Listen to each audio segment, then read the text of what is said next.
ซึ่งเป็นตัวแทนประจำจังหวัดนั้นๆได้จัดนิทรรศการพร้อมโดยนำเสนอสินค้าโอท็อปถ้าหากว่าทุกท่านที่ติดตามรับฟังทางเพจของศิลห้าก็ดีทางสมัชชาก็ดีซึ่งในวันนี้นั่นก็มีหลวงพ่อผู้เป็นประธานสมัชชาหลวงพ่อทบเจ้าคุณพระเสียราชสมัจจารมุนีก็รับชมรับฟังนะครับพร้อมโดยสมาชิกสมัชชาศิลห้าของเราซึ่งวันนี้เป็นวันพระใหญ่ซึ่งถ้าตรงกับเดือนนั้นเป็นเดือน5เพ็งมีกิจกรรมตลอดทั้งวันนะฮะตั้งแต่ตอนเช้าก็มีการทำบุญตักบาตรในช่วงตอนสายแต่ละวัดแต่ละว่าก็มีกิจกรรมส่งน้ำพระธาตุแล้วก็ในช่วงตอนบ่ายอาจจะฟังเทศน์และช่วงตอนค่ำแล้วก็สวดมนต์ไหว้พระเวียนเทียนเป็นต้นตามโปรแกรมในวันนี้ได้อาราธนาพระสงฆ์สมัชชาศีลห้า3 รูปก็คิดว่าคงจะทยอยเข้ารายการนะฮะในช่วงนี้อาตมาภาพในฐานะพิธีกรดำเนินรายการก็พบปะกับท่านผู้ชมผู้ฟังไปก่อนFC ที่อยู่ตั้งทิศหนตำบลไหนก็สามารถทักทายสามารถแจ้งการรับชมรับฟังรายการมาได้ว่าข้าเจ้าอยู่ใช้ประการอยู่ฝางอยู่รับฟังจากต่างประเทศได้ยินพระคุณเจ้าชัดเจนเป็นต้นซึ่งวันนี้นั้นเราได้อาราธนาพระสงฆ์สมัชชารุ่นใหม่ซึ่งเป็นตัวแทนของ3 หนซึ่งเป็นตัวแทนของ3 จังหวัดเบื้องต้นนั้นได้อาราธนาพระมหาบวรปวรธรรมโมปริยธรรม7 ประโยครองเจ้าคณะอำเภอเมืองเจ้าวาดวัดบุญนารอบอำเภอเมืองจังหวัดนครศรีธรรมราชซึ่งท่านนั้นก็ดำรงตำแหน่งรองเจ้าคณะอำเภอเมืองแล้วอีกตำแหน่งหนึ่งที่ได้รับล่าสุดจากการไปประชุมสมัชชารุ่นที่4นั่นก็คือประธานสมัชชารุ่นที่4ประจำหุ่นใต้วันนี้ท่านก็เป็นประธานพระกีฬานุปถากจากจังหวัดนครศรีธรรมราชรูปหนึ่งก็ยังอยู่ในช่วงเข้ารายการเนาะรูปที่2นั่นก็ได้รัตนาพระมหาสุภาพวิรัชโชเจ้าวาดบ้านหนองกระดูกเนื้ออำเภอลาดยาวจังหวัดนครสวรรค์ซึ่งท่านก็ดำรงตำแหน่งรองประธานสมัชชาพระสงฆ์ผู้นำขับเคลื่อนหมู่บ้านรักษาศีล5ประจำหุ่นเหนือและก็เป็นประธานพระกีฬานุปถากจังหวัดนครสวรรค์และรูปที่3ที่ทางรายการทินธรรมเป็นเราได้อาราธนาเข้าร่วมรายการเพื่อเป็นการเสวนาแลกเปลี่ยนในนามของตัวแทนของจังหวัดเชียงใหม่อยู่โซนเหนือก็คือพระสมุทรสุประโชคโพธิสาโรวัดคงคานิมิตรจากอำเภอฝางจังหวัดเชียงใหม่ซึ่งท่านดำรงตำแหน่งเจ้าวาดและอีกตำแหน่งหนึ่งนั่นก็คือเลขานุการพระสงฆ์สมัชชาขับเคลื่อนหมู่บ้านรักษาศีล5รุ่นที่4เป็นต้นเดี๋ยวก็คิดว่าทั้ง3 รูปที่อาตมาภาพกับผมได้นามไปนั้นก็คงจะทยอยเข้าสู่รายการเพื่อจะได้แลกเปลี่ยนเสวนาเพื่อให้เกิดความรู้เกี่ยวกับกิจกรรมต่างๆของทางพระพุทธศาสนาและกิจกรรมของสมัชชาหมู่ผู้สงฆ์ผู้นำขับเคลื่อนหมู่บ้านรักษาศีล5แห่งชาติซึ่งในขณะนี้นั่นก็มีการอบรมไปแล้ว4 รุ่นด้วยกันซึ่งที่ผ่านมาก็ตั้งแต่วันที่23ถึงวันที่25จำนวน275 รูปที่ผ่านมาก็เป็นที่เสร็จเรียบร้อยแล้วก็มีการมอบบัตรประจำตัวผมทางมอบไปประกาศเป็นสิริเสร็จเรียบร้อยโดยในวันเปิดและในวันปิดได้รับเมตตาจากพระเดชพระคุณพระพรหมเสนาบดีเจ้าคณะภาค7วัดปทุมคงคาราชวรวิหารเป็นประธานในการเปิดและในการปิดมอบประจำตัวพระสงฆ์สมัชชาแล้วมอบไปประกาศในการเข้าผ่านอบรมพระสงฆ์สมัชชาผู้นำขับเคลื่อนหมู่บ้านรักษาศีล5ในระหว่างที่รอพระคุณเจ้าทั้ง3 รูปอาตมาภาพก็กับผมก็อาจจะได้เกริ่นกับท่านผู้ชมผู้ฟังกับท่านอาจารย์พระครูสังฆรักษ์อำนาจซึ่งได้รับมอบหมายจากท่านอาจารย์พระครูโสพลปริยัติให้เป็นผู้ควบคุมในห้องสตูดิโอซึ่งการถ่ายทอดสตูดิโอนั่นก็ถ่ายทอดที่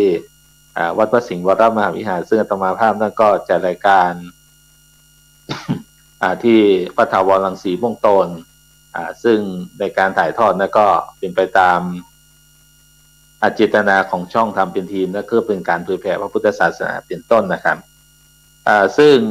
ในกิจกรรมที่อาตมาภาพนั้นจะได้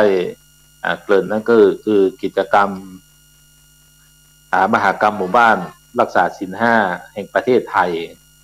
ซึ่งในปีนี้นั้นก็ได้จัดมาอีกครั้งหนึ่ง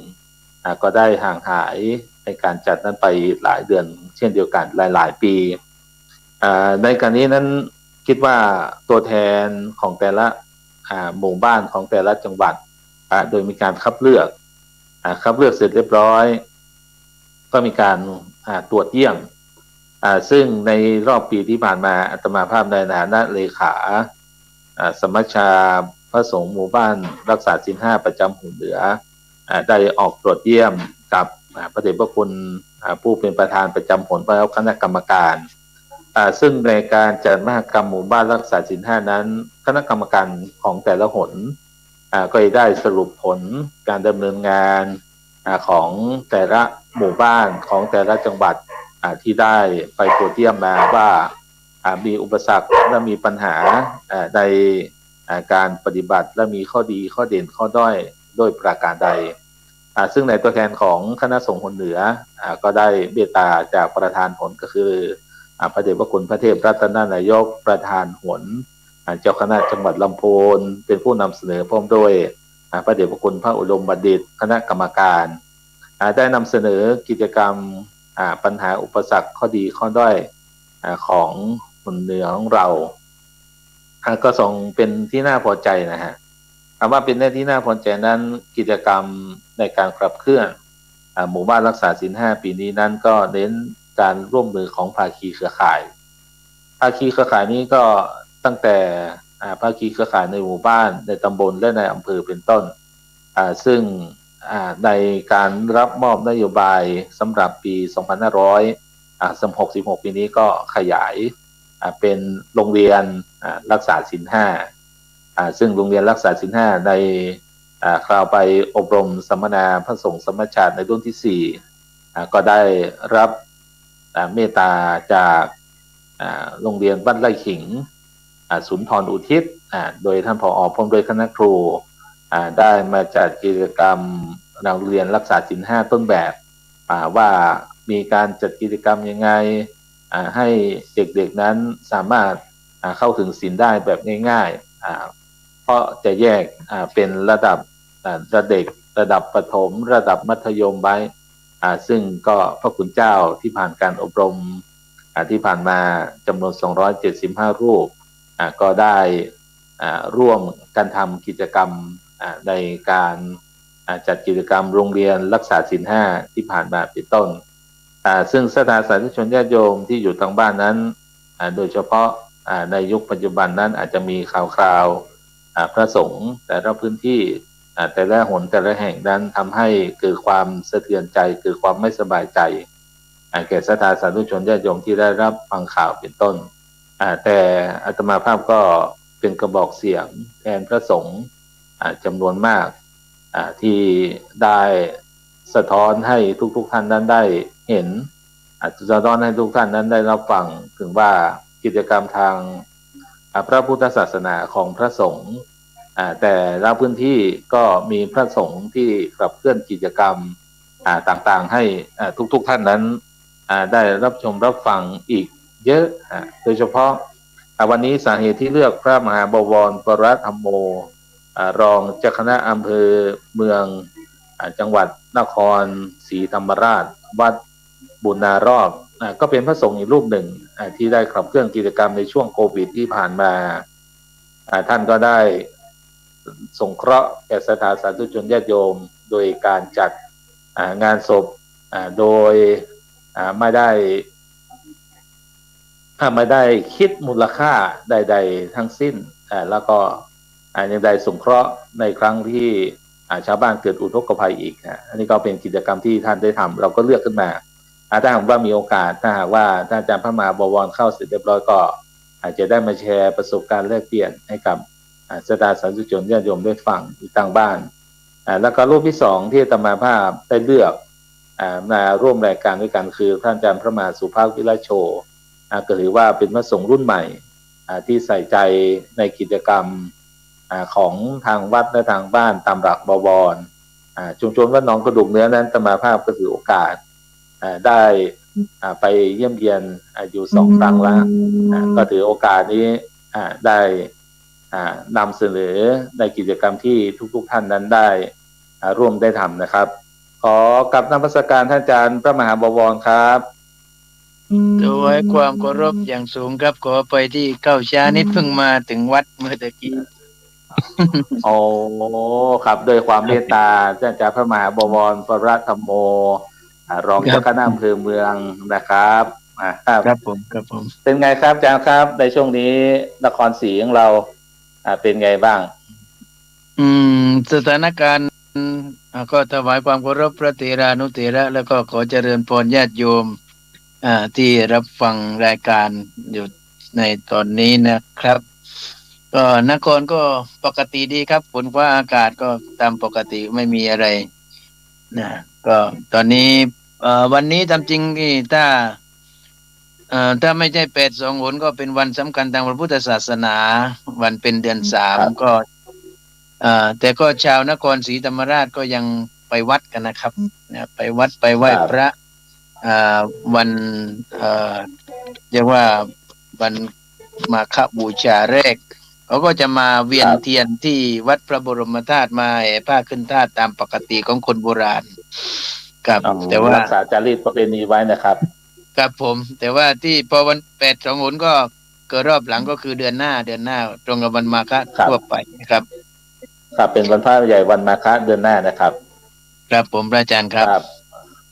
พอดีเบื้องต้นได้คุยกับพระครูสังฆรักษ์อำนาจแล้วก็ท่านผู้ชมผู้ฟังช่องธรรมะเป็นทีมว่าวันนี้ได้รู้สึกเป็นเกียรติได้กราบราตนานิมนต์พระอาจารย์พระมหาบวรปรธรรมโมซึ่งท่านนั้นก็เป็นประธานสมัชชาศีล 5รุ่นที่4ของคนใต้นะครับพอดีผมได้ชมวิดีทัศน์ที่ท่านอาจารย์พระมหาได้เอาลงในกรุ๊ปไลน์นะครับถึงกิจกรรมการเลิกเหล้าก็ดี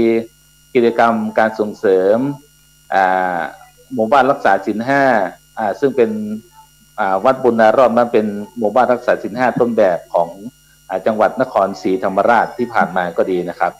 แล้วก็แอบส่องเฟซส่องไลน์นิดนึงครับมีแอบส่องด้วยนะครับครับแอบส่องนี่คือแอบส่องดูกิจกรรมนะครับโอ้ครับดูกิจกรรมครับเช่นกิจกรรมสงเคราะห์ญาติโยมช่วงโควิดเผาศพฟรีกิจกรรมพายเรือแจกของอุทกภัยนะครับครับแล้วก็ดูว่าโอ้ท่านอาจารย์พระมหาวรนั้นเป็นพระที่ชวนค้นหาครับก็เลยคุยกับท่านอาจารย์พระครูโสพลปริยัติว่าเราต้องชวนมาออกรายการเห็นธรรมเห็นเราเห็นธรรมสักครั้งหนึ่งครับวันนี้ก็อีก3รูปก็เป็นสมัชชาเราทั้งหมดนะครับผมก็เชิญสมัชชาหนใต้สมัชชาหนกลางแล้วก็สมัชชาหนเหนือครับวันนี้จะมีอยู่3ขออนุญาตหนด้วยกันครับแล้วก็ท่านผู้ชมผู้ฟังแล้วอยู่ทางบ้านก็ตอนนี้ผู้ร่วมเสวนาคือพระอาจารย์พระมหาบวรปรธรรมโมก็เข้ามาสู่สตูดิโอในห้องส่งเป็นที่เรียบร้อยครับกิจกรรมต่างๆที่ผมได้เล่ามาทั้งหมดนะครับอยากให้ท่านอาจารย์พระมหาบวรได้เล่าผ่านพระคุณเจ้าผ่านทางช่องทำเป็นทีมของเราให้สถานสาธุชนญาติโยมได้รับฟังครับได้รับชมว่าเรามีแนวคิดยังไงเรามีวิธีการยังไงถึงทำให้กิจกรรมต่างๆนั้นประสบผลสำเร็จแล้วก็เป็นหมู่บ้านรักษาศีล 5ต้นแบบของจังหวัดนครศรีธรรมราชที่ผ่านมาครับขอรัตนาท่านอาจารย์พระมหาวรได้เล่าประสบการณ์นิดหนึ่งครับให้ได้ฟังครับผมครับก็ตั้งแต่กลับมาจากกรุงเทพมหานครก็ไปอยู่กรุงเทพ13 ปีครับเรียนที่มหาวิทยาลัยมหาจุฬาลงกรณราชวิทยาลัยแล้วก็เรียนจบปริญญาโทที่มหาวิทยาลัยเกลิกแล้วก็ได้ปริญญาธรรม7 ประโยคก็อยู่ที่วัดสะเกษนะครับในพระเดชพระคุณหลวงพ่อเจ้าคุณสมเด็จพระพุทธาจารย์เกี่ยวอุปเสนมหาเถระ นะองค์พระอุปชฌาย์ทีนี้ก็พอเรียนจบแล้วก็คิดว่า กรุงเทพนี่ก็อยู่เยอะแล้ว พระอยู่เยอะนะครับ ก็คิดตามแนวทางของอดีตประธานองคมนตรีก็คือป๋าเปรมหรือท่านพลเอกเปรมติลสุรานนท์นะครับนะก็เลยคิดว่าเราต้องกลับมาตอบแทนคุณแผ่นดินครับอาจารย์ครับถือว่าเป็นส่วนสำคัญก็เลยกลับมาภูมิลำเนาเดิมก็คือจังหวัดนครศรีธรรมราชก่อนที่จะกลับมาผมก็ไปอยู่ที่มาเลเซียช่วงหนึ่งเอาเพราะว่าครับ เพราะว่าตรงนี้กับมาเลนี่ใกล้ๆกันครับอาจารย์อ๋อสนครศรีจากไม่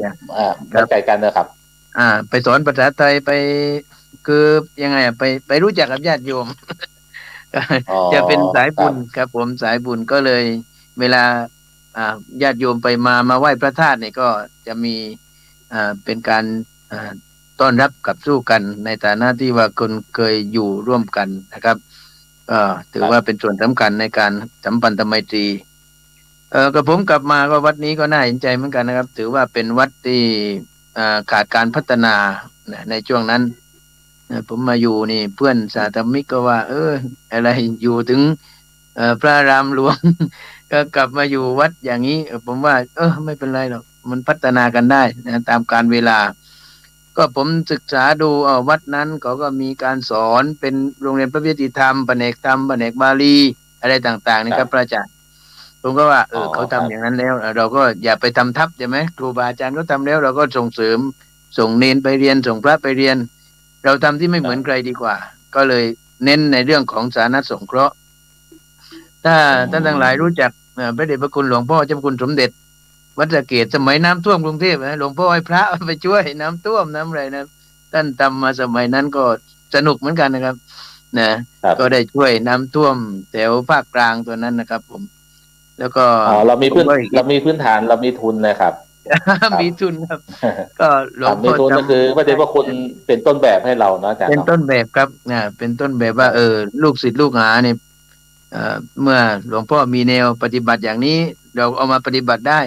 นะจะเห็นได้ว่าคัดเอาท์ของผมเวลามีกิจกรรมต่างๆผมจะมีรูปหลวงพ่อสมเด็จเกือบทุกครั้งนะครับทุกครั้งเลยนะครับเช่นน้ำท่วมอ๋อก็ดี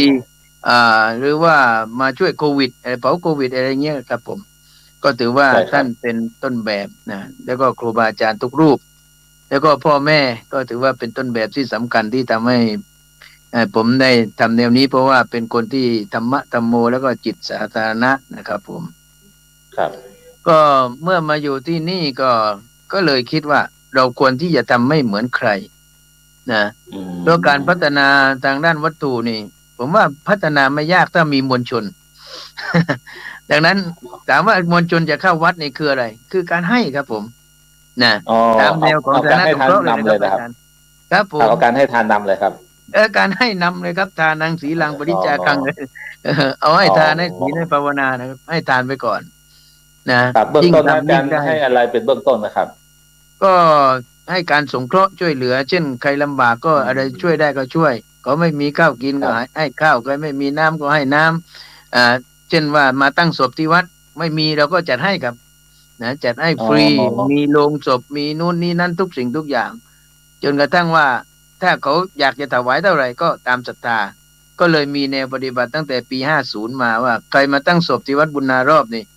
ทางวัดจะจัดเตรียมให้ตามที่จัดได้ตามกำลังแล้วก็ถ้าเขาจะถวายก็ตามกำลังที่เขาจะถวายได้ครับผมก็เลเป็นการยได้มสงเคราะห์วลชนครับญาติโยมครับสงเคราะห์ตั้งแต่เกิดแก่เจ็บตายครับอาจารย์นะโอ้เกิดแก่แสเจ็บตายดงว่าวันสเด็กๆก็ต็อกมีทุนการศึกษาครับพวกนี้ครับผมโอ้โหแล้วไปสครับอนทำศึกษาในแสดงว่าโรงเรียนก็เป็นศูนย์ศึกษาพระมหาวันอาทิตย์ นะก็เปิดครับต้นๆเหมือนกันนะเพราะว่าอ๋ศูอนย์ศึกษาวันอาทิตย์สมัยผมมาต้นๆเนี่ยก็ไม่ค่อยมีโรงเรียนไหนก็วัดไหนก็ทำมีน้อยนะครับแต่เราต้องไปสอนในโรงเรียนครับครับผมเดี๋ยวเราได้มวลชนเป็นอ๋อเด็กแล้วพอได้เด็กก็คือผู้ปกครองก็มาแล้วเดี๋ยวต่อไปพ่อแม่มาโอ้นี่พระอาจารย์อยู่วัดบุญนารอบเดี๋ยวก็มานะครับนี่ได้มวลชนครับแล้วก็เวลามีน้ำท่วมเนี่ยก็หมายความว่าถ้าน้ำท่วมปุ๊บนี่ พระทำทันทีเลยครับไม่ต้องรอใครตั้งโรงทานเลยครับตั้งโรงทานเลยนะอ๋อเพราะเรามีอุปกรณ์พร้อมเรามีอุปกรณ์เครื่องครัวอะไรต่าง เหมือนที่วัดที่ครับผมพูดเมื่อตะกี้เรื่องงานศพนะพระอาจารย์คือหมายความว่าครับพาศพมาอย่างเดียวที่วัดเคลียร์เรียบร้อยมาอย่างเดียวครับ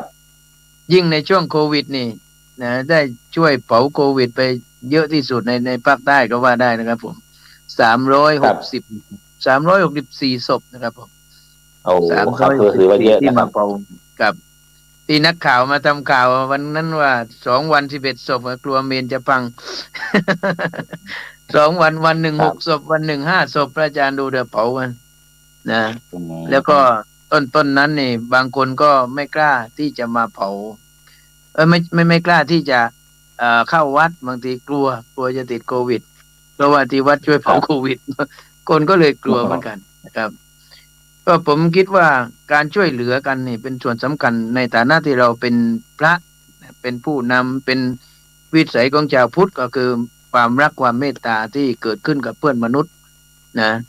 ผมครับจำได้ติดใจเลยว่ายิ่งทำยิ่งได้ยิ่งให้ยิ่งรวยพระอาจารย์ท่องไว้นะอ๋อสบายเลย ครับ ยิ่งสถานญาติโยทำยิ่งได้มเช่นเดียวกันยิ่งให้นะครับยิ่งรวยครับผมถ้าถ้าสถานญาติครับโยมอยู่ทั้งบ้านก็สามารถจำตัวนี้ได้เนาะยิ่งทครับผม ำยิ่งได้ยิ่งยิ่งให้ทำยิ่งรวยยิ่งได้ยิ่งให้ยิ่งรวยครับผมแต่ยิ่งกรครับณีก็ผมยิ่งจนนะครับไม่ว่าจะมีทรัพย์ครับมากสักเท่าไหร่แต่ว่าถ้ากรณีก็ไม่มีค่าอะไรครับผมนะครับแต่ไกลๆก็บอกว่าผมรวยผมก็รวยแหละรวยที่ได้ให้เขาแต่ถามว่าเรามีไหมคครับนยิ่งให้นี่บางทีเราไม่ได้มีทรัพย์สมบัติมีเงินทองอะไรอาจารย์แต่ส่วนที่เรามีเราครับจะให้เขาได้ในส่วนนั้น เช่นเรามีที่พักเราให้ที่พักเขาตอนนี้ผมครับทำงานร่วมกับาพัฒนาสังคมพมครับผมแล้วก็ครับพอทำเหมาะงานร่วมกับสำนักงานคุมประพฤกษ์มาหลายปีแล้วคืออ๋อเด็กที่มาบำเพ็ญประโยชน์นะเด็กที่เคยติดยาบ้างอะไรติดคุกบ้างอะไรพวกเนี้ยครับผมคือส่วนคมารับกเขาไม่ค่อยเอากันก็ไม่ให้โอกาสนะก็ว่าเดี๋ยวเด็กครับมันจะเราให้โอมาขโมยกาสนะครับของวัด ครับโดยทั่วไปอย่างพอใครพวกติดยามาพวกนี้ก็เขาถือว่าพวกนี้มันจะมาขโมยของวัดบ้างอะไรบ้างประจันครับแต่เราก็ได้ครับให้โอกาสว่าเขานั้นมาเปลี่ยนแปลงเอามาบำเพ็ญประโยชน์มาไหว้พระมาช่วยกิจการงานของวัดจากวัดที่รกๆเนี่ยผมได้ทีมเนี้ยครับมาช่วยนะถางบ้างตัดบ้างทำความสะอาดบ้างจนกระทั่งว่าครับวัดได้พัฒนาแล้วก็ถือว่าเรียวแรงครับสำคัญส่วนหนึ่ง แล้วปัจจุบันครับผมก็มีที่วัดเนี่ยเป็นเป็นบ้านเช่าครับเพราะบ้านเช่าของวัดนะผมก็เลยครับทำโครงการร่วมกับพมแล้วก็กลุ่มประพฤกษ์สร้างบ้านคุณพระช่วยแล้วก็บ้านแสนสุขก็คือให้พวกที่ออกจากคุกนะครับเพราะว่าออกจากคุกแล้วครับมันไม่มีที่ไปพระอาจารย์คิดดูเลยถ้าไม่มีที่ไปใช่ไม่มีงานทำไม่มีอะไรรองรับถามว่าต่อไปเขาเป็นยังไงพระอาจารย์ เขาก็กลับไปเรื่องเดิมอีกใช่ไหมใช่ครับส่วนมากเขาจะกลับไปเรื่องเดิมเราไปยุ่งเรื่องเดิมดีกว่าดังนั้นถ้าเราให้โอกาสแล้วก็ให้ที่พักให้งานทำมีรายได้มีที่อยู่อาศัยนะครับผมว่าพวกเหล่านี้เมื่อเขาเปลี่ยนแปลงพฤติกรรมเขาก็จะเป็นกำลังของเรานะผมอยากให้หลายๆวัดเนี่ยช่วยกันคิดแล้วก็ช่วยกันแก้ปัญหาในส่วนนี้นะครับนะ ครับ ครับ สิ่งที่สำคัญที่สุดก็คือการเปลี่ยนแนวคิดพระคุณเจ้านะครับอาจารย์ครับครับเพราะส่วนมากพระคุณเจ้านี่ผมไม่ได้ว่านะครับส่วนมากก็เน้นว่าครับพระนี่เป็นปฏิกาหกไหมญาติโยมเป็นครับตายกตายิกาพระเป็นปิดปฏิครับกาหกคือผู้รับใช่ไหมครับอาจารย์ จะรับอย่างเดียวเราต้อง ต้องเปลี่ยนเป็นผู้ให้นะครับครับนั่นนะส่วนมากก็จะคิดว่าเนี่ยฉันก็ต้องเป็นผู้รับโยมทำบุญกับฉันนะแต่ใช่ว่าเวลาจะให้นี่โอ้น่าคิดเหมือนกันนะชวนญาครับติโยมทำบุญนี่โอ้เก่งนักเก่งหนาเวลาชวนพระทำบุญนี่จักจะกระนีจักหน่อยอันนี้ไม่ได้ว่าใครครับ นะครับ ครับก็คือได้ยกตัวอย่างให้อ่าสดาสาธุชมญาติโยมพระคุณเจ้าที่รับชมรับฟังได้ครับเห็นนะครับว่าวัดบุญดารอดของเราเริ่มต้นจากไม่มีต้นทุนนะครับมีไม่มีต้นทุนศูนย์นะครับใช่ครับครับแล้วก็สาก็มารถมาอยู่เหมือนกับถึงปัจจุเป็นวัดร้างบันได้ก็ครับมาก็นะมาใหม่ๆก็เหมือนกับเป็นครับวัดร้างครับครับแต่เป็นวัดรุ่งได้อาจารย์เดิก็ม อาศัยส่วนนี้ครับผมครับท่านผู้ชมผู้ฟังได้รับชมรับฟังท่านอาจารย์พระมหาบวรว่าเริ่มต้นจากวัดบุญดารอดมามีโครงการทุกๆอย่างได้ด้วยการให้เป็นเบื้องต้นครับ ครับ ให้เป็นเบื้องต้นเสร็จเรียบร้อยโดยการให้เสร็จเรียบร้อยก็เติมเต็มทางด้านคุณธรรมศีลธรรมต่อบุญดำ แล้ เนิ วน เป็น รอบ ส่วน นั้น สำ ได้ คัญ ครับถือว่าเป็นหมู่บ้านศีลห้าต้นแบบของจังหวัดนครศรีธรรมราชปีใดครับจ่าครับ ปีนี้นะครับ ปีที่ผ่านมาแล้วก็เพิ่งไปจัดนิทรรศการที่วัดไร่ขิงครับผมเอ่อ๋ออปีล่าสุดเลแต่ว่า ยนะครับครับผม แต่ก็เราขับเคลื่อนมาตลอดนะครับอาจารย์ก็คือเป็นการสั่งสมนะครับ ไม่ใช่ว่าจับปั๊บจับพลูแล้วก็มาขับเคลื่อนหมู่บ้านสีหน้าอย่างเดียว คือ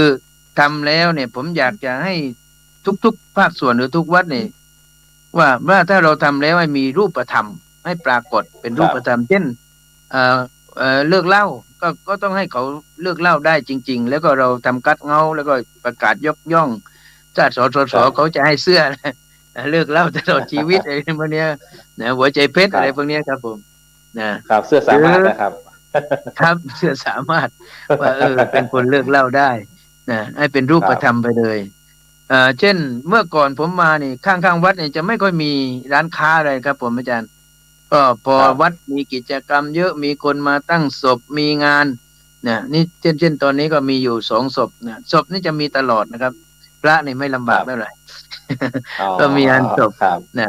เพราะจากที่เราเคยให้นะครับพอเขารู้ว่าโอ้ไปวัดบุญนารอบมันมีครบทุกอย่างเราไม่ต้องไปเช่าอะไรเสร็จแล้วแต่ทำบุญโอ้เป็นไงครับการตลาดนี้สุดยอดไหมครับ ครับ เออเขาการก็มาร์เก็ตติ้งต้องมีนะอาจารย์เนาะครับผมแล้วก็แล้วแต่ให้ครับนะครับแล้วแต่ให้ครับเนี่ยมันได้ทั้งใจได้ทั้งอะไรทุกสิ่งทุกอย่างแล้วเวลาเราปรารถนาอะไรเนี่ยเขาก็บอกอาจารย์คต้องรับการอะไรเดี๋ยวบอกเดี๋ยวฉันจะมาช่วยเนี่ยเช่นผมทำโครงการต่อเนื่องอย่างนู้นอย่างนี้อย่างนั้นเช่นศูนย์พระกีฬาบอกโยมครับตอนนี้เราไม่มีเตียงโยมโอ้ได้ฉันถวาย1 หลังอันเนี้ยมันก็ง่ายครับอาจารย์บางทีจากคที่รับว่าเราได้หมื่นเนี่ยเราได้มากกว่าหมื่นได้อีกอะถ้าเราเรียกอะนะครับครับได้อ่าได้ขึ้นมาเยอะกว่าที่ครับ เราสงเคราะห์ญาติโยมนะครับครับผมได้มากกว่า แล้วส่วนที่ครัสำคัญบที่ผมใช้คติเตือนใจตลอดในการทำงานผมเอาคำสอนหลวงพ่อพุทธทาสครับซึ่งหลวงพ่อก็ถือว่าเป็นพระที่เป็นที่ศรัทธาของชาวภาคใต้และทั่วทั้งโลกอะครับผมซึ่งเป็นครับคำสอนที่ท่านสอนเอาไว้แล้วก็บันทึกเอาไว้แล้วก็หลวงพ่อของผมเนี่ยครับให้ผมท่องตั้งแต่เป็นเด็กๆอะครับท่องไว้ครับท่องไว้ท่องไว้นะท่านบอกพุทธังธัมมังสังฆังไม่หวังอะไรไม่เป็นอะไรทำหน้าที่ไปด้วยความสุขใจตลอดเวลาสาธุเห็นไหมอาจารย์สบายไหมอาจารย์เออันนี้อ คือคาถาประจำใจเลยนะครับคาถาประจำใจเลยครับผมยังทำติดป้ายไว้ในวัดเลยอืไม่หวังอะไรมไม่เป็นอะไรทำหน้าที่ไปด้วยความครับสุขใจตลอดเวลาแล้วมันครับทำงานพุทธังด้วยธัมมังความสุขสังฆังครับผมครับทำงานแล้วมันมีความสุขสนุกกับการทำงานนะมันไม่เหนื่อยพระครับอาจารย์นะอืแต่มว่าถ้าทำแล้วหวังเป็นทุกข์นะอาจารย์ทำจังเนี่ยจะไม่ใช่ครับ ได้เป็นอะไรเลย เป็นใช่ทุกข์ครับเดี๋ยวจะวิ่งหาใช่ครับนู่นหานี่นะ ใช่ครับเนี่ยเหมือนเรื่องยศเรื่องตำแหน่งเรื่องนู้นนี่นั่นผมไม่วิ่งพระผู้ใหญ่ท่านบอกว่าเอาท่านมหาธรรมาเอาให้เป็นตำบลเป็นตำบลก็เป็นหลวงพ่อเอาไปสอบวิชาผมก็ไปสอบนะให้ผมเป็นรองครับอำเภอผมก็เป็นถ้าไม่ให้เป็นผมก็เอาตามนั้นแต่ขอให้เป็นก็ครับคือเราทำหน้าที่ที่ผู้ใหญ่ก็มอบหมายนะนี่ก็ครับก็ถือว่าเราทำงานอยู่แล้วเนอะอาจารย์เนาะครับก็เราครับคิดเราทำง่ายๆครับพระอางานอยู่แล้วจารย์แต่ว่าไม่ใช้คนทำงานแล้วจะใช้ใครอยู่นะ ใช่ครับ เออครับคนเนี่ยจากการไปอบรมพระสงฆ์สมัชชาศีลห้ารุ่นที่สี่ที่ผ่านมาครับผม อาจารย์พระมหาบวรได้อะไรจากการอบรม3 วันนะครับโอ้ได้เยอะครับได้หนึ่งครับได้ประสบการณ์ที่ขับเคลื่อนมาด้วยตัวเอง แล้วก็ได้ครับสิ่งที่ปรากฏเกิดขึ้นในท่ามกลางเพื่อนสมัชชาด้วยกันว่า ที่เราขับเคลื่อนเนี่ยนะต้องมีการวางแผนล่วงหน้าพระอาจารย์คือต้องทำต่อเนื่องทำต่อเนื่อง แล้วก็ก่อนทำขณะทำและหลังทำนะ ครับก็คือถ้าเราเรียนก็คือมีแพลนนะ planning organizing making money ไอ้พวกเนี้ยนะก็ต้องครับต้องใช่ครับ ใช้ให้หมดเหมือนกันนะหรือว่าบางองค์ก็ใช้โทครับทำทุนอะไรก็ว่ากันไปนะใช่ดังนั้นถ้า ถ้าเราไปประชุมแล้วเนี่ยเอามาขับเคลื่อนให้เป็นรูปธรรมแล้วก็มันกระจายให้ทั่วทั้งแต่ละจังหวัดนะครับนะครับแต่แต่ผมไม่ได้นั่นนะผมประสบการณ์ตรงๆไม่ได้มาตำหนิอะไรครับส่วนมากเขาจะสุ่มเอาครับเอาง่ายๆว่าสมมติว่าจังหวัดเนี้ยเขาจะสุ่มเอาวัดนี้เพื่อที่จะลงขับเคลื่อนหมู่บ้านสีหน้าแต่ถ้าเมื่ออ๋อไหร่ถ้าพวกเราในฐานะที่อบรมสมัชชาแล้วเนี่ยเอาสิ่งที่เรามีความรู้แล้วก็ความสามารถที่ทำแล้วก็ไปเผยแผ่ไปวัดนั้นชุมชนนั้นไปวัดนั้นชุมชนนั้นในอำเภอนั้นๆแล้วก็ขยายไปเรื่อยๆผมว่ามันจะเป็นเหมือนกับดาวกระจายดีไหมพระอาจารย์ว่านะดีครับแต่ว่าถ้าผมเขาให้ ว่าถ้าถ้าเขาให้สุ่มถ้าเนี่ยหากว่าเขาให้สุ่มก็หมายความว่าเออมันโอเคอยู่แล้วมันโอเคอยู่แล้วใช่ครับจะไปทุกนั้นแต่ว่าถ้าเราดาวกระจายเนี่ยโอ้อำเภอนี้สมมติว่าปีนี้เราลงอำเภอนี้แล้วก็ได้วัดหรือชุมชนนี้แล้วก็ขับเคลื่อนให้เป็นรูปธรรมแล้วก็เป็นชุมชนต้นแบบเป็นวัดต้นแบบในเขตตรงนั้นนะพระอาจารย์ต่อไปครับมันก็จะมีมากขึ้นเหมือนที่องค์ประธานท่านปรารถนานะครับผมนะไม่ใช่ใช่มีอยู่กระจุกอยู่วัดเดียวชุมชนเดียวมันก็นะเท่านั้นนะก็ครับแนวคิดผมนะครับแต่ผมก็ปลื้มใจครับได้ไปประชุมเป็นแล้วก็เพื่อนก็คัดเลือกให้เป็นตัวแทนภาคใต้นะครับเป็นแต่ว่าถ้าระดับภาคก็ระดับหนนะก็ถือว่าเป็นประธานสมัชชาหนใต้นะครับก็ครับคือเป็นรองประธานรองประธานทั้งหมดนะครับ ครับนี่ก็ปลื้มใจครับที่ได้ไปประชุมก็ได้หลายอย่างแล้วก็ครับจะเอาแนวทางมาเป็นสื่อให้ญาติโยมทั้งหลายได้ประจักษ์นะแล้วก็ส่วนที่ครับสำคัญก็คือถ้าทำงานแล้วนี่อยากฝากเราทุกรูปเนี่ยที่ทำเรื่องของสมัชชานะครับเอาครับเอาเปเปอร์ที่เราทำนะครับเอาเปเปอร์เอาคัทเอาท์ที่เราทำเนี่ยไปพรีเซนต์ด้วยมันจะเป็นรูปธรรมกว่าสปีกนะครับ พูดอย่างเดียวบางทีครับไม่เห็นภาพครับต้องให้เห็นภาทำอย่างไรพเลยครับให้เขาเห็นภาพคใช่รับผมครับอันนั้นเป็นนั่นนะการระดมความคิดของเพื่อนสมาชิกสมัชชาเรานะครับอาจารย์เนาะครับผมครับครับในการทำโมดูลนะครับอย่างที่นั่นแหละครับนั่นแหละอภิศักดิ์ครับนั่นแหละตั้งใช่นะครับ8-9อย่างนั่น10 อย่างนั่นใครทำได้ใช่ครับสุดยอดเลยนะเนี่ยครับไปถึงก็ถ้าต้องทำได้ตามโมดูลนั่นสุดยอดนะครับครับต้องไปเช็คเอเรียก่อนว่านี่มันเป็นครับแผนที่แผนผังเป็นอย่างไรจะมีทรัพยากรอะไรครับบ้างนู่นนี่นั่นโอ้สุดยอดใช่ถ้าใช่ครับทำได้อย่างนั้นแล้วโอ้ต้องทำสุดยอดเลยครับต้องทำแผนที่เดินดินอ่าครับผมสร้างการทำลายที่เราจะทำ1 2 3 4 5นะครับครับผมก็ถือว่าเป็นนั่นแหละแต่ ประสบการณ์ที่ได้นะครับอาจารย์ครับ ครับผมอันนั้นสำคัญครับแต่ว่าฝากอย่างเดียวเนี่ยว่าได้ไปอบรมแล้วได้ทำบ้างเท่าไหร่นี่ส่วนนี้สำคัญใช่ไหมไปอบรมครับ มันได้อะแต่ว่าหลังจากอบรมแล้วนี่จะไปไหมจะไปทำไหมอันนี้สำคัญครับ ครับเพราะว่าอะไรทำด้วยที่จริงจิตอาสานะครับอาจารย์นะไม่ได้ใช่ครับจ้างนะผมว่าไม่มีใครจ้างนะก็ใช่ครับผมว่ากิจกรรมอันเป็นยุทธศาสตร์ชาติ20 ปีนะครับจ้ะครับถ้าคประสงค์รับผมสมัชชาเราก็เป็นส่วนเติมเต็มนะครับ เป็นอย่างที่เราได้รับทราบจากปฏิญญาสมัชชาสมัชชานั่นคือเป็นตัวประสานเป็นผู้ให้ความรู้แล้วก็เป็นการเผยแผ่ให้ความรู้ทางด้านศีลห้าเป็นหลัก อย่างที่ท่านอาจารย์ท่านมหาบวรได้ทำนะครับว่าในการที่จะเข้าถึงญาติโยมนั้นทำอะไรก่อนท่านก็คุยให้กับท่านผู้ชมผู้ฟังได้ฟังว่าเบื้องต้นนะรู้เขารู้เรารู้100 ครั้งชนะ100 ครั้งท่านไปอยู่บุญรอดมาแบบไม่มีอะไรเลยเราก็อาศัย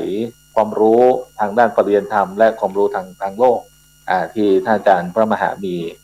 ก็อาศัยตัวนั้นถึงประสบความสำเร็จในการทำกิจกรรมหมู่บ้านรักษาศีล 5ถึงแม้ว่า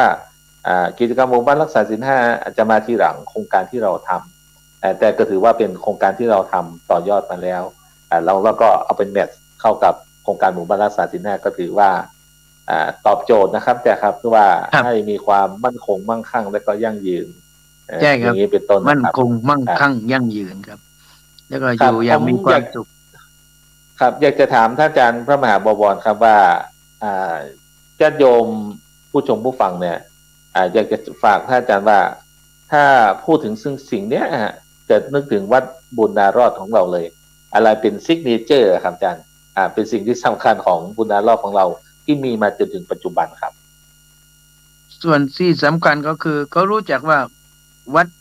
เอ่อคือไม่ว่าวัดเสียสละครับวัดเสียสละคือวัดที่จะคือหมายความพอนึกอะไรไม่ออกก็บอกวัดบุญนารอบนะก็อันไปวัดนี้สโลแกบุญนารอบ นเลยครับ นึกอะไรไม่ออกก็บอกวัดบุญนารอบ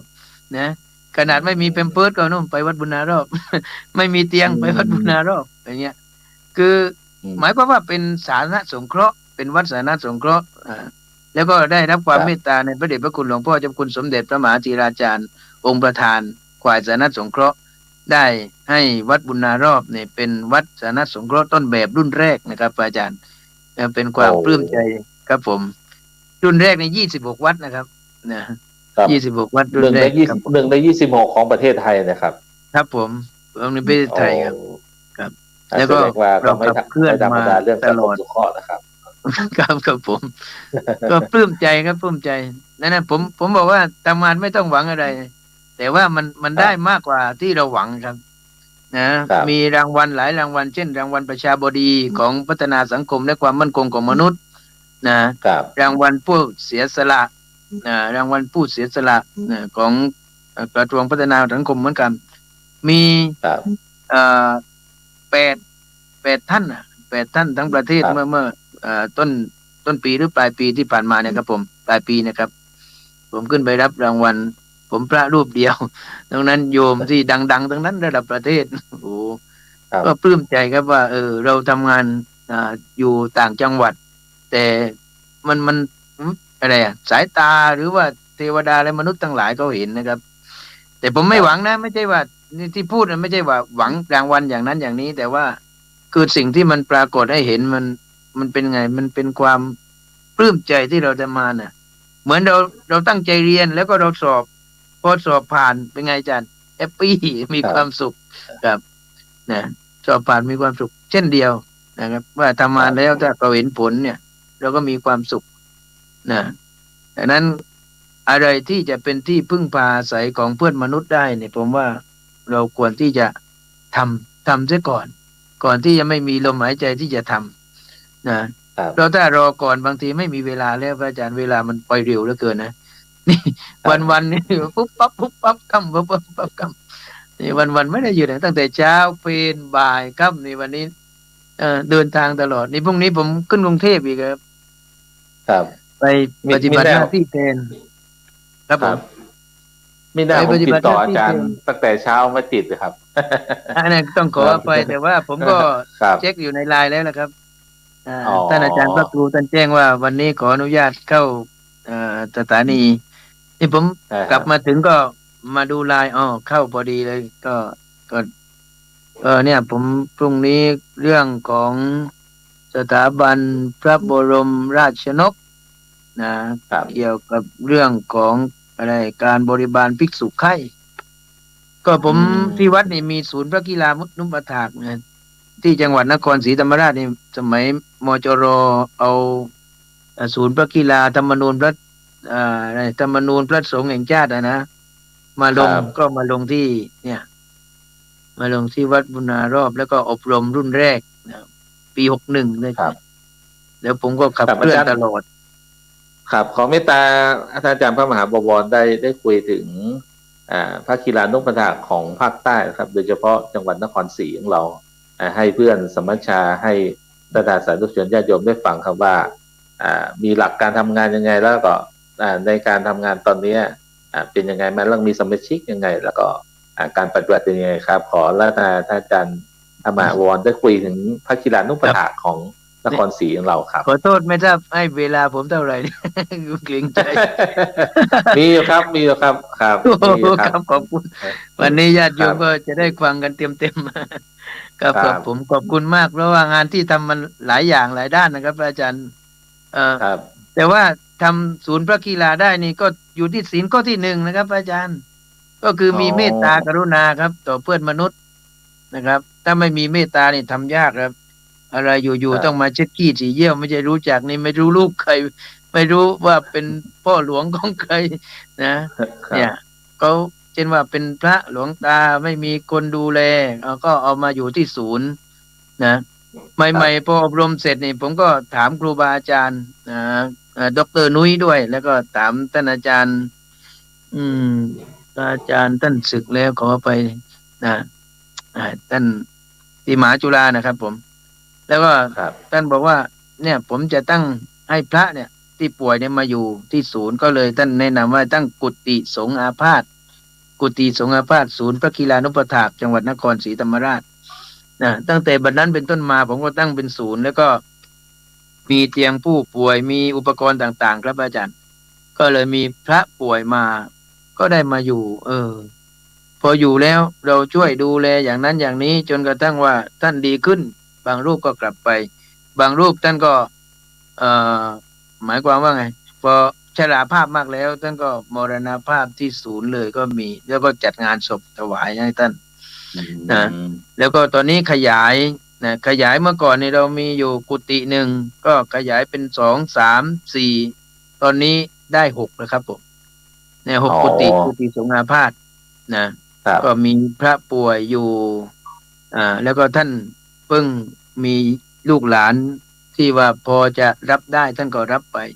เป็นถึงพระครูสัญญาบัตรนะครับพอชราคภารับพเนี่ยไม่มีคนดูแลพระอาจารย์ตอนครับนี้ก็มีติดต่อมาเหมือนกันว่าที่จังหวัดชุมพรติดต่อว่าเนี่ยมีพระภิกษุรูปหนึ่งป่วยต้องอยู่โรงพยาบาลแต่ว่าหมอต้องการให้ออกมาจากโรงพยาบาลเพราะว่าหน้าที่ของเขาเรียบร้อยแล้วนะครับรักษาครับเนี่ยผมก็เลยเตรียมกุฏิอีกหลังหนึ่งอีกห้องหนึ่งนะเตรียมทำความสะอาดให้เรียบร้อยก็เอาเตียงไปตั้งให้เรียบร้อยแล้วก็เดี๋ยวเขาจะมาส่งที่ชุมพรตอนนี้มันมากยิ่งขึ้นนะครับอาจารย์ผมไม่อยากให้มีจุดเดียวที่เกิดขึ้น ถ้าอาจารย์ถามว่าเราจะมีแนวดำเนินการอย่างไรนี่ผมว่าต้องสร้างสร้างลูกศิษย์ที่อยู่นี่ต้องอืมใจเหมือนเรานะ ใจครับเหมือนเราคือรูปที่อยู่ต้องหนึ่งเช็ดขี้ดีเยี่ยวได้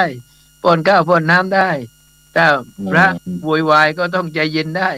เราอยู่กับผู้ป่วยนะครับครับอาจารย์นะบางทีเขาก็ใช่ครับอารมณ์แตกต่างกับคนปกติอยู่แล้วนะครับทำอย่างนั้นได้ แล้วก็ทำให้ท่านมีความสุขอยู่กับเรา แต่ผมจะให้ท่านแต่ละรูป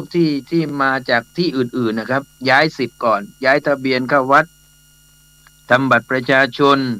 ทำบัตรผู้พิการเพราะพระนี่เรามีบัตรครับผู้พิการได้นะครับอาจารย์แล้วก็ครับเอ่อทำบัตรอะไรบัตรผู้พิการแล้วก็เปิดบัญชีธนาคารให้เรียบร้อยนะอืเพราะอะไรเพื่อมจะเป็นสิทธิ์สำหรับเขาที่จะรับแล้วก็อยู่ในเขตเทศบาลผมนี่เขาจะมีโครงการโครงการครับวันละบาทและกองทุนวันละบาทของเทศบาลนะเข้าโรงพยาบาลไปนอนโรงพยาบาลเขาให้คืนละ300อย่างนี้เป็นต้นเราก็อ๋อจะมีเงินส่วนนี้ครับนะเป็นกำลังใจครับให้กับคนที่ไปช่วยเข้านะอีกส่วนหนึ่งก็ถือว่าเราก็ขับเคลื่อนแล้วอีกส่วนหนึ่งก็คือทุกรูปที่เป็นที่มาอยู่นี่จะเป็นสมาชิกกองบุญสังฆะเพื่อสังคมนะนอกจากครับเราช่วยเหลือแล้วนี่เราทำในด้านของสวัสดิการด้วยครับอาจารย์นะอืนะเป็นมส่วนสำคัญว่าผู้ป่วยที่มาอยู่ที่ศูนย์ก็ต้องมีสิทธิ์ตามสปสชแล้วก็มีเช่นว่าเป็นผู้พิการก็ต้องมีบัตรผู้พิการแล้วก็มีเงินเดือนที่เกิดขึ้นจากผู้พิการมีสวัสดิการครับผมที่เป็นของในเขตเทศบาลเมืองนครศรีธรรมราชแล้วก็เป็นสมาชิกกองบุญสมาชิกกองบุญนี้คือพระป่วยไม่ต้องจ่ายนะครับแล้วก็สมาชิกครับที่วันละบาทของเทศบาลก็ไม่ต้องจ่ายทางวัดเนี่ยเป็นผู้ออกให้อืเป็นผู้ออกให้มครับผมคือก็อันนี้ไม่ครับใช่ยกตัวเองนะก็ไม่ใช่ง่ายเหมือนกันนะพระอาจารย์ต้องผมเอาตามแนวหลวงพ่อเจ้าคณะจังหวัดท่านบอกว่าเงินวัดเนี่ยถ้าเป็นประโยชน์ต่อพระในวัดเนี่ยก็ควรที่จะเอามาจ่ายได้นะครับก็ผมเห็นตอนนี้จังหวัดจันทบุรีใช่ไหมกองบุญสังฆะเพื่อสังคมพระอาจารย์เขาก็เอาเนี่ยครับเอาปัจจัยของวัดเนี่ยมาเป็นสวัสดิการให้กับพระเวลาป่วยก็จะได้อ่าได้เอามาใช้เอามาจ่ายอะไรเนี้ยพวกเนี้ยครับผมครับผมก็เอาแนครับวนั้นมาที่จะนะครับครับก็ที่จันทบุรีแล้วก็เป็นมีสมาชิกชาปนกิจของ ของพระสงฆ์นะครับ ผมก็ดูว่าเป็นใหญ่เหมือนกันนะครับ โอ้ ครับ ใหญ่ แล้วก็ ใหญ่ ครับอีกที่หนึ่งก็ที่พิจิตรนะครับอาจารย์พระมหาวรครับ ที่ พิจิต วั ร ดทับคอสวนโพธิสัตว์นะครับ ผมก็ไปในปีที่ผ่านมานี่ถือโอกาสไปประเมินหมู่บ้านรักษาศีล 5นั่นก็เป็นศูนย์พระกีฬานุปถากใหญ่ระดับประเทศนะครับมีห้องสำหรับพระนี่เยอะครับจ้ะครับมีเป็นร้อยห้องนะครับอันนี้ก็ โอ้สุดยอดนะฮะ ผมก็ฟัง เดี๋ยวมีโอกาส พระจรย์ ต้องไปดูงานนะครับ ใช่ครับ ที่พิจิตรนะครับก็ลงในกลุ่มของเราเกับทุกๆวันนะครับ ผมก็ฟังพระอาจารย์พระมหาบวรได้คุยนะครับก็นึกถึงพุทธพจน์ของพระพุทธองค์อยู่บทหนึ่งว่าที่พระพุทธองค์ว่าผู้ใดเป็นผู้อุปถากพระภิกษุป่วยครับ ถือว่า ก็เหมือน ได้ ดังอุปถากพระพุทธองค์ ใช่ครับอุปถากคตเราเช่นเดียวกันครับผม ก็ถือว่าเป็นกิจกรรมที่ได้ทำสำหรับนี่ก็เป็นกิจกรรมหนึ่งนะครับ เกี่ยวกับพระกีฬานุปถากก็ฟังพระอาจารย์พระมหาวรคุยก็รู้สึกว่ามีความสนุกกับการทำงานนะครับ อันนี้แค่ศีลข้อที่หนึ่งข้อเดียวนะครับยังไม่ได้ไปศีลข้ออื่นๆนะครับ นี่ ดู ข้อ เว ที่ ลา หนึ่งนี่ขนาดเมตตาในเรื่องเยอะแยะนะครับเรื่องเมตตาอย่างเดียว ใช่ครับ ถึงบางหมู่บ้านเขาบอกว่า แล้วเขาจะทำได้นะศีลข้อศีล 5 ข้อนี่ ครับเจ้าพระคุณสมเด็จบอกว่าศีลเนี่ยไม่จำเป็นต้องรักษาให้ครบก็ได้ ครับผมก็ข้อใดข้อหนึ่งก็ได้ ใช่ครับ อันนี้ขนาดเราคุยกันนะครับตั้งเกือบ1 ชั่วโมงนะครับ ยังแค่ข้อเดียวนะครับอาจารย์ครับ ข้อเดียวนะครับนี่ข้อเดียวนะข้อเดียวข้อเดียวในกิจกรรมเราเยอะแยะนะครับข้อเดียวในกิจกรรมเยอะแยะเลยใช่ครับครับผมครับแล้วก็เหลือเวลาอีกประมาณ5 นาทีนะครับครับผมอาจารย์ครับมาคุยกันไปสนุกกันไปครับเร็วครับเร็วมากเลยครับอีก5 นาทีสุดท้ายนั้นอยากจะให้อาจารย์พระมหาบวรได้ฝากเป็นข้อคิดฝากเป็นเกี่ยวกับการรักษาศีลให้กับญาติโยมและก็พระคุณเจ้าครับในการทำงานว่าการทำงานจะทำยังไงให้ประสบผลสำเร็จนะครับในช่วงท้ายนำถวายเวลาให้กับอาจารย์ในช่วงท้ายครับประมาณ2 นาทีครับได้บอกสิ่งที่ประสบผลสำเร็จที่ได้ทำมาแล้วก็ให้ญาติโยมเป็นกำลังใจสืบต่อไปครับขอถวายให้อาจารย์ได้คุยกับผู้รับชมรับฟังครับขออนุญาตอาจารย์แป๊บหนึ่งนะครับครับผมอาจารย์ครับพอดีพระอาจารย์พระครูโสพลท่านแจ้งไว้ว่าเวลาเนี่ยถึง3 ทุ่มครึ่งครับอาจารย์ครับโอ้3 ทุ่มครึ่งนะก็มีเวลาให้พระอาจารย์ใจดีจังอีกครึ่งชั่วโมงนะครับพระอาจารย์สามารถได้เลยครับถ่ายทอดความรู้เพราะว่าจะได้เป็นวิทยาทานให้กับพระหนุ่มรุ่นใหม่ครับอาจารย์ครับเพราะว่าสิ่งที่คณะพระอาจารย์ทุกรูปนะครับที่อาจารย์พระครูโสพลปริยัติท่านได้อาราธนานิมนต์มาให้ความรู้นะครับถือว่าเป็นการจุดประกายครับถือว่าเป็นไอดอลของพระหนุ่มรุ่นใหม่ครับเพราะว่าตอนนี้เนี่ยคือมีพระอีกหลายกลุ่มครับแล้วก็หลายรูปที่อยากที่จะเข้ามาทำงานเพื่อสาธารณประโยชน์สาธารณสงเคราะห์แบบนี้ครับแบบที่พระอาจารย์ทำแต่ว่าเขาไม่รู้จะเริ่มจากอะไรครับอาจารย์เพราะฉะนั้นเนี่ยก็เลยอยากให้พระอาจารย์เนี่ยจุดประกายให้กับพระหนุ่มรุ่นใหม่ให้เห็นว่าการทำแบบนี้เนี่ย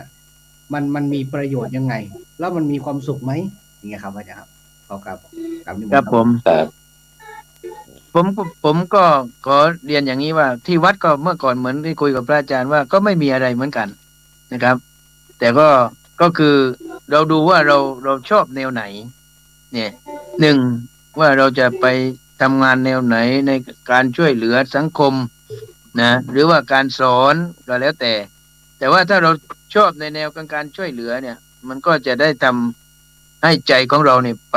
ในด้านนั้นๆเช่นว่าช่วยเหลือคนช่วยเหลือพระแล้วช่วยเหลือเรื่องอะไรนะแล้วจะช่วยเหลือเรื่องอะไรถ้าอยากจะดูแลเป็นพระกีฬาก็ต้องดูแลพระภิกษุป่วยคฤหัสถ์ป่วยนะหรือว่าเปลี่ยนแพมเพิร์สเ ช็ดขี้สีเยี่ยวอันเนี้ยพวกเนี้ยต้องทำนะแต่ว่าถ้าไม่มีใจรักผมไม่ได้ว่านะครับบางทีเราอบรมมาเยอะ แต่ว่าถามว่าประสิทธิภาพและประสิทธิผลที่เกิดในมากน้อยเพียงไรอันนี้ไม่ได้ว่าใครนะครับพูดตรงๆนะครับคือหมายความว่ามันต้องมีใจครับ ก่อนที่จะมาอบรมเป็นพระกีฬานี่ต้องมีใจไม่ใช่หลวงพ่อสั่ง ไปอบรมถ้าสั่งให้ไปอบรมเนี่ยหลวงพ่อบังคับอีกแล้วผมเป็นพระกีฬาเนี่ยต้องมีใจพอเรามีใจเนี่ยพออบรมแล้วเราชอบนะเนี่ยคือฉันทะพอวิริยะต่อไปเรามีความภาคเพียรในส่วนนั้นนะครับพยายามฝึกพยายามอบรมจนกระทั่งว่านอกจากว่าเราทำเองแล้วเราชวนลูกศิษย์เราด้วยนะลูกศิษย์เนี่ยทำอย่างนี้นะเปลี่ยนแพมเพิร์สอย่างนี้ป้อนข้าวอย่างนี้เวลาพาผู้ป่วยไปโรงพยาบาลอย่างนี้เป็นต้นเราก็แนะนำไปนะก็ไอเพราะเราไม่ต้องถึงขั้นก็ต้องใส่สายใส่อะไรนะครับอาจารย์เพราะว่ามันเป็นผู้ป่วยที่ไม่หนักเหมือนระยะสุดท้ายใกล้เสียชีวิตอย่างนั้นนะครับผมก็คือเขายังกินข้าวกินน้ำได้ที่ผู้ป่วยที่อยู่ที่วัดนะครับนะครับแต่ถ้าผู้ป่วยหนักๆเนี่ยเขาก็อยู่โรงพยาบาลใช่ไหมอันนี้มันเป็นแต่ที่ประฟื้นอะไรครับมีกลุ่มที่ต่อต้านไหมครับกลุ่มต่อต้านนี่โยมหรือว่าพระครับทั้งพระทั้งโยมนะครับใครก็ได้อุปสรรคครับการอุปสรรคการดำเนินกิจกรรมของอาจารย์ผมตั้งแต่ผมทำงานก็ไม่มีอุปสรรคอะไรพอผมจะบอกญาติโยมว่าเนี่ยเราจะทำโครงการนี้นะโยมก็โอเคอสมก็โอเคแล้วก็พระในวัดก็โอเคแล้วก็ก่อนที่ผมจะรับใครมาอยู่ผมต้องบอกด้วยนะครับว่านะวัดเราเนี่ยต้องดูแลผู้ป่วยนะคุณทำได้ไหมเนี่ยจะได้มาฝึกเนี่ยพี่สอนน้องครับพี่สอนน้องคือบางรูปไม่ได้อบรมพระกีฬาหรอกครับเพราะว่ามันปีละรุ่นเองนะครับใช่ไหมนะบางทีก็ไม่ได้อบรมแต่ละปีก็เราอาศัยพี่สอนน้องคุณดูแลได้แล้วนะต่อไปพี่เขาจะได้ไปดูรูปอื่นแทนอย่างนี้เป็นต้นก็ทำกันไปพี่สอนน้องกันไปเนี่ยก็อาศัยความภาคเพียรพยายามแล้วก็หมั่นที่จะไปดูว่างๆก็ฉันเช้าแล้วก็ไปดูว่าเขาป้อนข้าวเป็นยังไงเนี่ยจากบางคนนะครับจากเมื่อก่อนป้อนข้าวตอนนี้กินข้าวเองได้แล้วเห็นไหมเราชื่นใจโอ้เขากินข้าวเองได้นะจากที่ว่าเขาพึ่งตัวเองไม่ได้มาพึ่งตัวเองได้จากที่เขาตามองไม่เห็นมองเห็นได้โอ้มันทำมาแล้วมันปลื้มใจครับอาจารย์จากที่เขาเดินไม่ได้เขามาเดินได้โอ้โหขนาดศูนย์พระกีฬานะไม่ใช่โรงพยาบาลนะครับมันปลื้มใจครับมันฉันทะวิริยะจิตตะเอาใจฝักใฝ่ตลอดเวลาแล้วก็ขออนุญาตท่านอาจารย์พระมหาโมวรนะครับกับท่านอาจารย์พระครูสักการามนั้นผมสรุปว่าเมื่อกี้ท่านอาจารย์อำนาจได้สอบถามว่าอาจจะมีแรงเสียดทานจากญาติโยมไหมในการที่จะรับพระสงฆ์ซึ่งไม่ใช่วัดของเราเข้ามาดูแลอาจารย์พระมหาโมวรก็ชี้ให้เห็นว่าเรามีวัตถุประสงค์ชัดเจนมีการทำความเข้าใจในเบื้องต้นกับชุมชนผมก็นึกถึงอีกวัดหนึ่งนะครับอาจารย์ครับเหมือนกับพระอาจารย์พระมหาวรเปี้ยเลยที่จังหวัดเชียงใหม่ถ้าญาติโยมทางบ้านพระคุณเจ้ารับฟังตลอดจนถึงท่านอาจารย์วิวิทย์ประชานุกูลวัดหัวลินได้ฟังนะครับวัดหัวลินที่เชียงใหม่ก็เช่นเดียวกันครับอาจารย์ครับก็จะรับอย่างเช่นอันนั้นจะท่านอาจารย์ท่านพระครูก็จะไปรับผู้ป่วยสุราเรื้อรังมาจากสถานที่บำบัดเสร็จเรียบร้อยก็มาเข้าสู่โครงการของทางวัดมีอาชีพมีที่อยู่ให้แล้วก็ถ้าใครประพฤติปฏิบัติตัวเสร็จเรียบร้อยก็บวชเสร็จเรียบร้อยถ้าหากว่ามีบารมีแก่กล้าสามารถที่จะส่งไปเป็นเจ้าวาดที่ขาดแคลนได้เราต้องเข้าใจนะครับว่าในยุคปัจจุบันจำนวนพระภิกษุสามเณรของเราลดลงลดลงเยอะเลยครับผมคิดว่าทั่วทุกประเทศนะครับไม่เฉพาะภาคเหนือภาคใต้ก็เช่นเดียวกันนะครับครับอย่างครั้งล่าสุดได้วัดล้างชุมพรนะอาจารย์เนาะไม่มีคนอยู่เนี่ยฮะอย่างนี้เป็นต้นเช่นเดียวกันนะครับผมก็เล็งเห็นถึงว่าอยู่ที่ชุมชนสะท้อนให้เห็นว่าถ้าหากว่าชุมชนนั้นเกิดความร่วมมือทุกๆฝ่ายไม่เฉพาะพระคุณเจ้าอย่างเดียวชุมชนทั้งอสม เกิดความเข้าใจซึ่งกันและกันนะครับอย่างที่อาจารย์ประมาบอนได้เล่าให้ฟังว่าอสมองค์กรปกครองส่วนท้องถิ่นชาวบ้านยินดีให้ความซัพพอร์ตให้ความร่วมมือตรงจุดเนี้ยคิดว่าหลักตามที่หมู่บ้านรักษาวินัยคือหลักบวรนะครับบ้านวัดราชการหรือว่าโรงเรียนเนี่ยมันก็เป็นตัวเกื้อทำให้กิจกรรมภาคีรานุปถัมภ์ตรงจุดเนี้ยครับสามารถดำเนินการได้นะครับก็อยากจะให้ท่านอาจารย์บวรได้คุยได้ฟังอีกนะครับว่าเมื่อเราทำไปแล้วฟีดแบ็กที่กลับมาเสียงสะท้อนที่กลับมานั้นในด้านที่ดีก็ตามในด้านที่เสียทุกอย่างผมว่าคงต้องมี2ด้านนะครับเรามีวิธีตั้งรับมันอย่างไรครับมันมีตั้งรับยังไงทำให้ปัญหาและอุปสรรคนั้นมันหายไปแล้วก็เกิดการพัฒนาต่อเนื่องมาจนถึงวันนี้ครับไอ้เรื่องปัญหาอุปสรรคนี่ผมก็ถามลูกศิษย์ที่ว่าเป็นผู้ดูแลเขาบอกว่าเขาก็ไม่มีปัญหาอะไรเพราะเห็นอาจารย์ชอบทำผมก็ชอบอยู่แล้วเพรา